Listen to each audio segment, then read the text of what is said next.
Welcome back to the Stock Market Summary Series. Okay, so the market pushed higher again today, S&P 500 hitting new all-time highs. Pretty impressive. Yeah, definitely bullish action there. But honestly, the real head turner, I think, was the Russell 2000. Yeah. It just kept going, continuing that breakout we flagged yesterday. It really stole the spotlight. Oh, absolutely. That IWM move is significant. We're going to get into why that matters and how it fits into the bigger picture, so definitely stick around. And hey, before we dive into the details, if you find these daily summaries helpful, do us a quick favor. Hit that like button.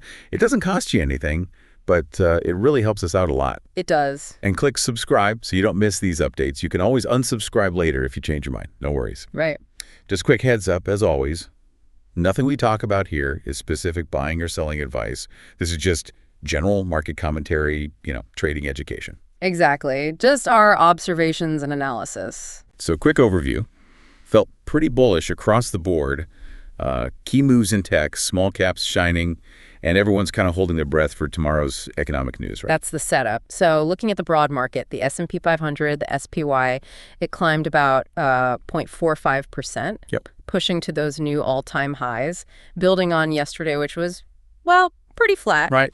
But the thing to watch, and we mentioned this, is the RSI. It's still way up there in the overbought zone, above 70. Still hot. So bulls are in control, clearly, but traders should probably keep that RSI in mind, yeah. Definitely something to watch. Yeah. Even with strong momentum, overbought is overbought.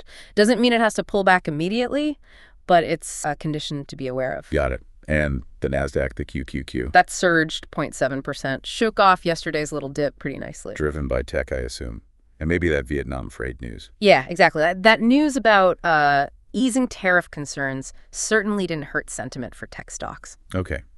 Dow Jones, DIA, kind of flat. Held flat, yeah. Cooling off a bit after that big gain it had yesterday. Makes sense. But back to the Russell 2000, the IWM. Wow. Up another 1.39%. Yeah, really cementing that breakout above the 200-day moving average. Like you said, we highlighted that setup yesterday. It's a really key technical level. So that breakout holding is, well, it's pretty bullish for small caps, isn't it? Suggests maybe the rally is broadening out. That's the interpretation, yeah. Strong underlying momentum there. Could be very significant if it continues. Okay. Individual stocks. Apple, AAPL. Still releasing energy to the upside.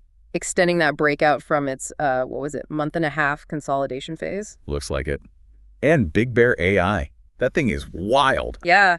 Popped another 10% today. Huge volume again, building on yesterday's spike. That seems like a tough one to trade. Very volatile. It is. And that's where, risk management becomes absolutely critical. Understanding position sizing, using stops. Knowing when to take profits or cut losses fast. Precisely. It's not just about finding the movers, it's managing them. That's something we really drilled down on in the mentorship program, those practical techniques for handling volatility. Good point. By the way, folks listening, if you've got a stock you're watching closely or maybe a question about these market moves, drop it in the comments below. We might just cover it in an upcoming episode. Yeah, definitely let us know. Sector-wise, energy, XLE, led the pack today, up almost 2%. Yep, XLE was strong. Okay, shifting to the economy. Pretty quiet on the news front today. Yeah, relatively light news day, which probably helped the technicals drive the action more than usual. But tomorrow's the big one, right? The jobs report. That's what everyone's waiting for. Non-farm payrolls. Expectations are for somewhat cool job growth, maybe an unemployment rate around 4.3%. Okay. And this comes after yesterday's consumer confidence numbers are basically unchanged, right? Yeah. University of Michigan index still at 60.7. Correct. And Powell's comments still sounding cautious about rate cuts because of those tariff risks we talked about. Right. So there's that tension. We've got cooling inflation hints, a potentially softening labor market. Fed governors Waller and Bowman may be signaling openness to cuts.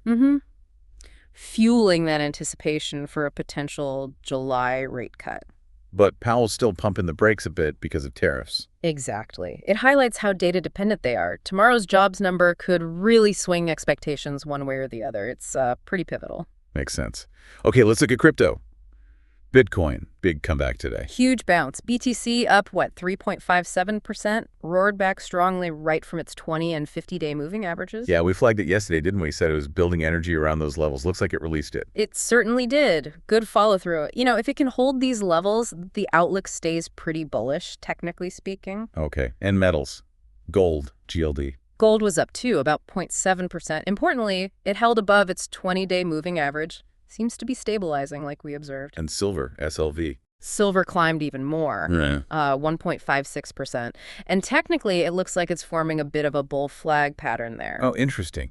So potential for more upside if that pattern resolves higher. Could be, yeah, if it releases that energy.